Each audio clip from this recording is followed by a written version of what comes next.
the quiet skies over the Atlantic on September 2nd, 1998, tragedy struck with a force that echoed across the world.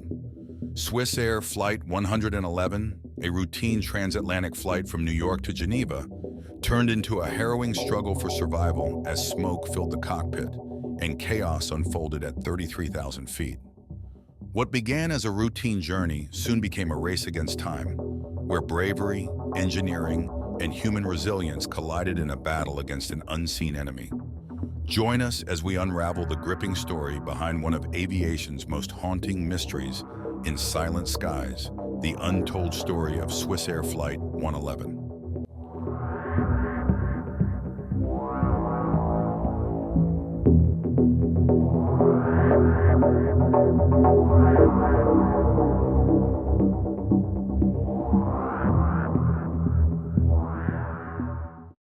On September 2nd, 1998, at John F. Kennedy International Airport in New York City, preparations for Swiss Air Flight 111's departure to Geneva were in full swing. Passengers from around the world, eager to reach their destinations, checked in amidst the bustling terminal. The flight crew meticulously reviewed safety protocols and weather conditions, ensuring a smooth journey ahead. Little did anyone know this routine evening would soon give way to a fateful chapter in aviation history, forever altering the lives of those aboard and leaving an indelible mark on the global aviation community. Swiss Air, once Switzerland's national airline, epitomized luxury and reliability in air travel for decades. Founded in 1931, it established a reputation for precision and top-tier service, connecting Switzerland with destinations worldwide. Known for its distinctive red and white livery and impeccable Swiss hospitality, Swiss Air symbolized the country's commitment to excellence in aviation.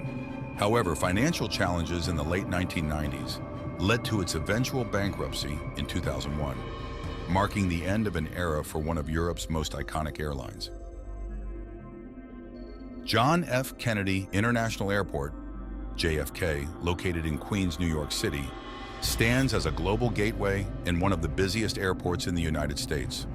Named after the 35th President of the United States, JFK Airport serves as a crucial hub for international and domestic air travel, handling millions of passengers annually. Renowned for its extensive network of flights connecting continents, JFK boasts state-of-the-art facilities, diverse dining options, and efficient transportation links to Manhattan and beyond, making it a vital link in the global aviation network. Swiss Air Flight 111, operating with the call sign Swiss Air 111, would embark on its journey from John F. Kennedy International Airport, JFK, in New York City. The Airbus A300 aircraft, en route to Geneva Cointrine International Airport, GVA, in Switzerland, followed a planned flight path that spanned approximately 3,800 kilometers, 2,370 miles. Scheduled for a transatlantic crossing lasting around 7 hours, the flight aimed to deliver its passengers safely to their European destination.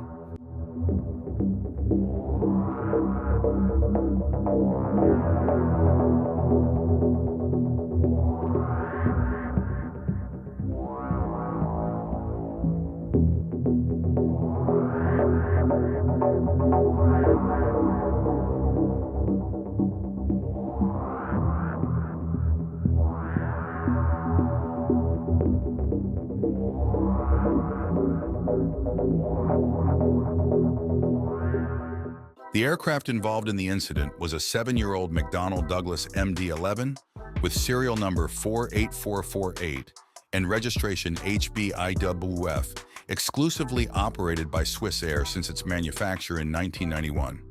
Named Vaud after the Swiss canton, it featured a cabin layout accommodating 241 passenger seats, including first and business classes equipped with state-of-the-art in-seat in-flight entertainment (IFO) systems from Interactive Flight Technologies. This pioneering system, which allowed passengers to access the World Wide Web, choose movies, play games, and engage in gambling, was initially installed in business class between August 21st and September 9, 1997.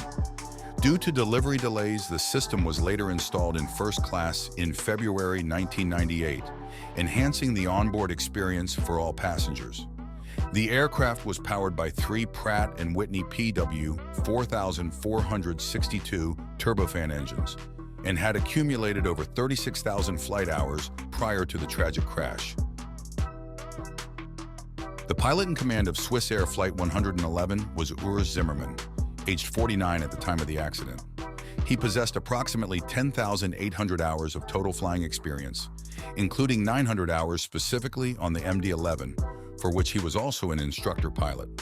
Prior to his tenure at Swiss Air, Zimmermann served as a fighter pilot in the Swiss Air Force from 1966 to 1970. Known for his friendly demeanor and meticulous professionalism, he was recognized for his precise approach to aviation. Tragically, Zimmermann was set to celebrate his 50th birthday the day after the accident. The first officer, Stefan Lowe, 36 years old, contributed approximately 4,800 total flying hours, with 230 on the MD-11. He held instructor roles for the MD-80 and a 320 aircraft, and had previous experience as a pilot in the Swiss Air Force from 1982 to 1990. The cabin crew included a purser and 11 flight attendants, all rigorously trained and certified under Swiss regulations and the Joint Aviation Authorities, JAA. On board Swiss Air Flight 111, the passenger manifest represented a diverse tapestry of nationalities and backgrounds. Among the 229 individuals on the aircraft were 132 Americans, including representatives from Delta Airlines and United Airlines. The contingent also included 41 Swiss nationals, encompassing the 13 crew members. Additionally, there were 30 French passengers, along with smaller groups from various countries such as the United Kingdom, Canada, Italy, Greece, Lebanon, and several others, totaling 16 nationalities in all. Among the notable passengers were epidemiologists Jonathan Mann and Mary Lou Clements Mann, renowned for their contributions to HIV/AIDS research, and Joseph LaMotta, son of boxing legend Jake LaMotta. The list further included Thomas Kreiss, an esteemed scientist in cell biology, underscoring the diverse and accomplished backgrounds of those aboard the ill-fated flight. The journey of Swiss Air Flight 111 began amidst the bustling corridors of New York's John F. Kennedy International Airport, where passengers from around the world boarded the aircraft that evening. With a departure time of 2018 EDT, 018 UTC on September 2nd, anticipation mingled with the routine hum of airport activity as the aircraft taxied down the runway and ascended into the twilight sky.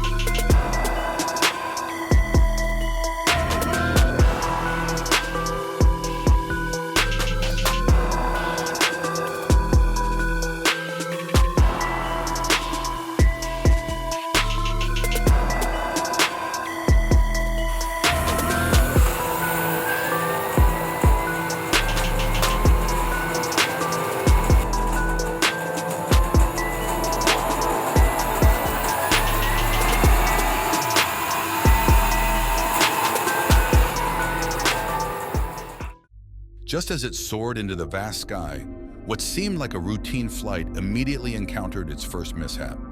Between 2033 and 2047 EDT, 033 to 047 UTC, Swiss Air Flight 111 encountered a radio blackout lasting approximately 13 minutes.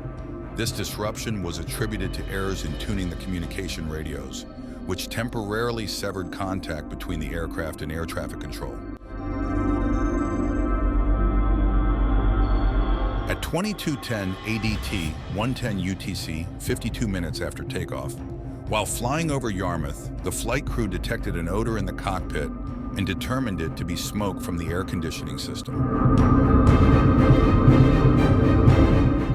4 minutes later, the odor returned and smoke became visible, prompting the pilots to issue a pan-pan radio call to Moncton Air Traffic Control, the Area Control Center, ACC, responsible for air traffic over Nova Scotia.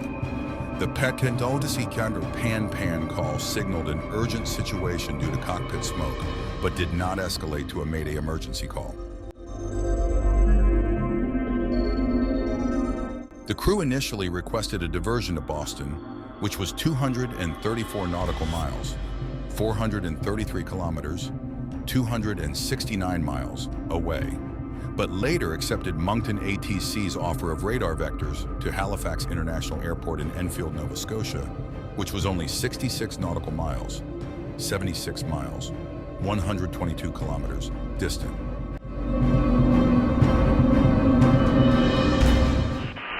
United 920 Heavy, Moncton Center, good evening. Occasional light turbulence reported all levels. Other aircraft calling, say again.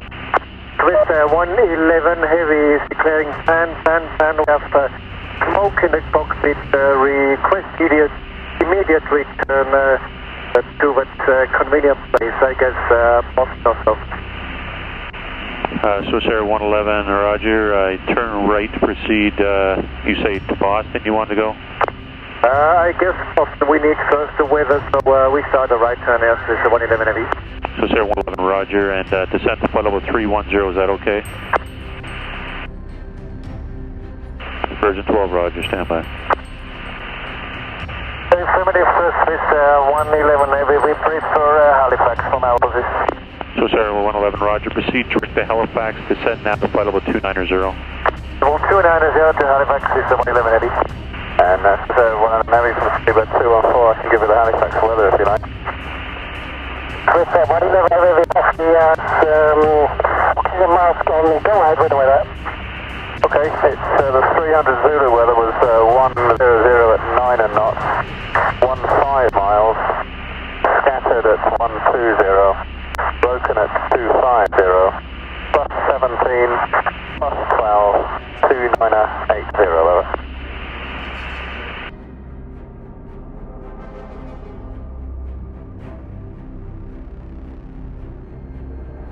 Swiss Air 111, good evening, descend to 3,000, the altimeter is 2979. We would prefer at the time around 8,000 feet, 2980 until the cabin is ready for the landing. Swiss Air 111, you can descend to 3 and level off at intermediate altitude if you wish, just advise. Roger, at the time we descend to 8,000 feet, we are anytime clear to 3,000, I keep you advised.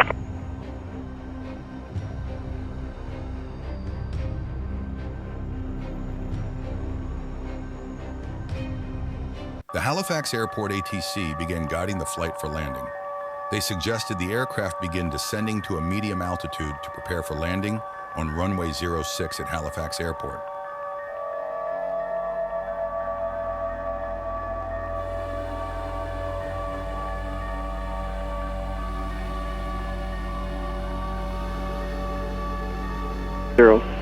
Left heading 030 for the Swiss 111.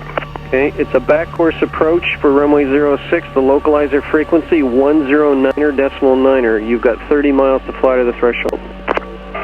We need more than 30 miles. Please say me again the frequency of the back beam. Swiss Air 111, roger. You can turn left heading 360 Lucem altitude. The frequency is 109.9 for the localizer. It's a back course approach. 109.9, roger, and we are turning left to heading north, Swiss 111 Heavy.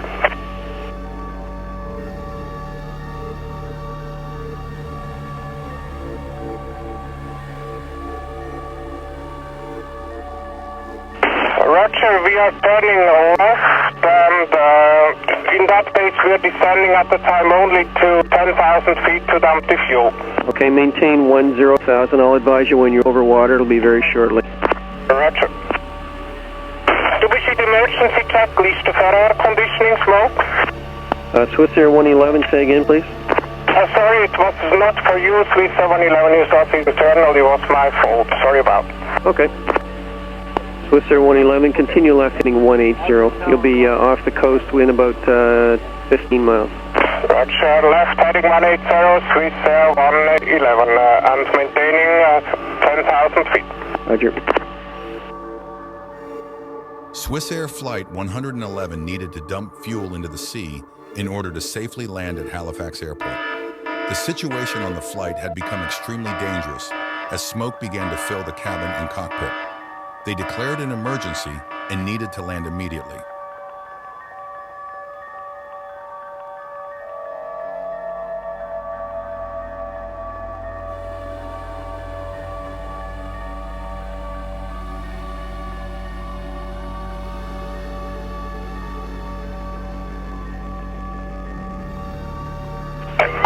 Swissair 111 at the time, we must fly manually. Are we clear to fly between 11,000 and 9,000 feet? Swissair 111, you can block between 5,000 and 12,000 if you wish. Swissair 111 Heavy is declaring we are between 12 and 5,000 feet. We are declaring emergency now at time 0124. Roger. 11 Heavy, we starting dump now. We have to land immediate. Swissair 111, just a couple of miles. I'll be right with you.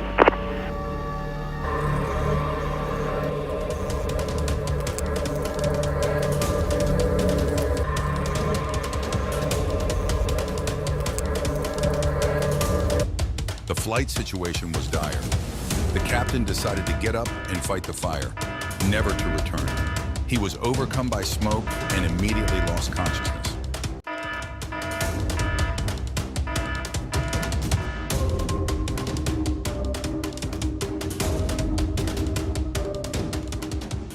The aircraft control systems became disabled as the fire had damaged the electrical wiring. The cabin and cockpit were engulfed in fire, toxic smoke, and chaos. ATC attempted to communicate with the flight, but radio contact was suddenly cut off.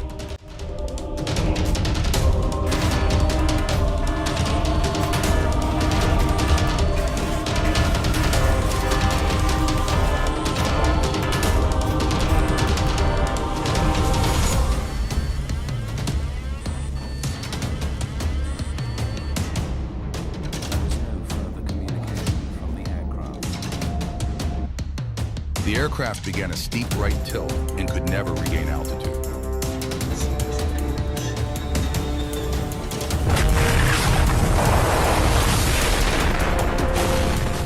The aircraft crashed into the ocean at 2231 AT, 131 UTC, at an estimated speed of 345 miles per hour, 555 kilometers per H, 154 m per s, or 299 knots, and experienced a force of 350 g, causing it to disintegrate into millions of pieces in less than a second. The crash occurred at coordinates 44 degree 2433 in 63 degree 58 25 W, with an approximate error margin of 300 meters. All passengers and crew members perished in the crash.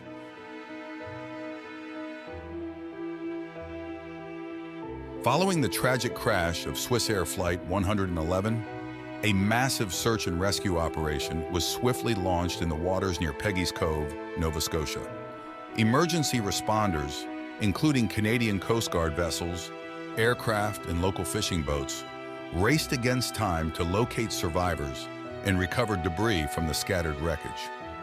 Despite the valiant efforts of search teams working through challenging conditions, it soon became evident that there were no survivors among the 229 individuals on board. The recovery mission shifted focus to retrieving human remains and crucial pieces of the aircraft, crucial for the subsequent investigation to uncover the cause of the disaster.